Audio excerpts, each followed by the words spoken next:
So I gave my evidence, and then following that, Paul was not happy.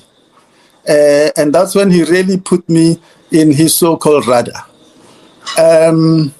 But then, whilst I was there, we really pretty much picked up a lot of things around Paul O'Sullivan. And one was that Paul has, by and large, had captured the Scorpions already at the time. And one of those was that he had, the Scorpions was using his jet to conduct investigation. So there was one instance where they paid him 150,000 rands for using his jet. So then fast forward, then I came to the Hawks. A few weeks after getting to the Hawks, there was an investigation around Paul O'Sullivan. But then what I then did, I asked the dockets to be brought to me because they were being dealt with by a task team that was set up at head office, that is head office of the Hawks. I was the provincial head of the Hawks, Gauteng provincial head. So I brought in the dockets because for consolidation and just to make sure that we don't, run over ourselves in terms of the investigation. So, and the one that came out in the public space was really the one where he was misusing his passports.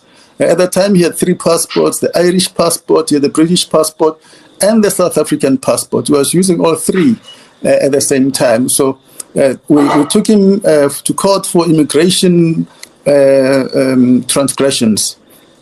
But then as we were engaging Paul O'Sullivan on that particular matter, a lot more people came forward to report their cases. Extortion, kidnapping, you name them. Now, the Paul O'Sullivan's modus operandi was simple. He put himself out there as a fixer. So if you're in trouble with the law, like Rodov and Krejcir and them, they would approach Paul O'Sullivan to say, I have this kind of a problem, can you fix it for me? Paul would then fix it for them. But what he would also then do in that space, he would also then extort the people that, have assigned him to do the work, or people whom he was investigating. So for instance, if A has an issue with B, Paul is hired by A to solve the problem with B. Then he goes to B and say, if you don't pay me, A is going to get to you. And then he goes to B, B pays him, and then he goes back to A and say, you must pay me more because B has paid me. And that's what he was doing with people like Moti and all of those. If you remember, he was fighting Moti and then they reconciled. He was friends with Rodov and Krejcir and then they fought. So that's how he basically operated. I profiled him because we had a number of cases against Paul.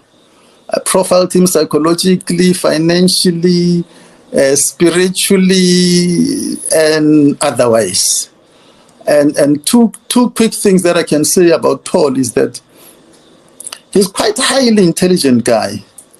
I've interviewed him a number of times. He sits with you, he tells you dates, names, places, whatever, for 4 hours without looking at a paper. So he's highly intelligent, but he's also highly spiritual. So if you fight Paul, you must be a highly spiritual person. He had dabbled in spiritual stuff and so on.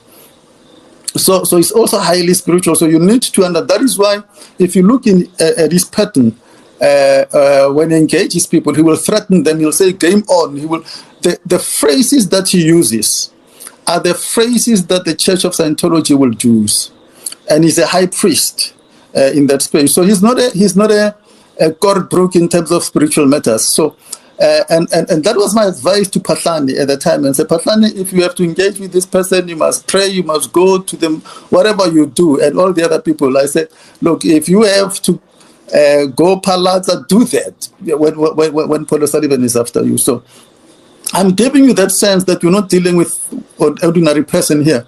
But also, he's not just an investigator. He's a serious property mogul.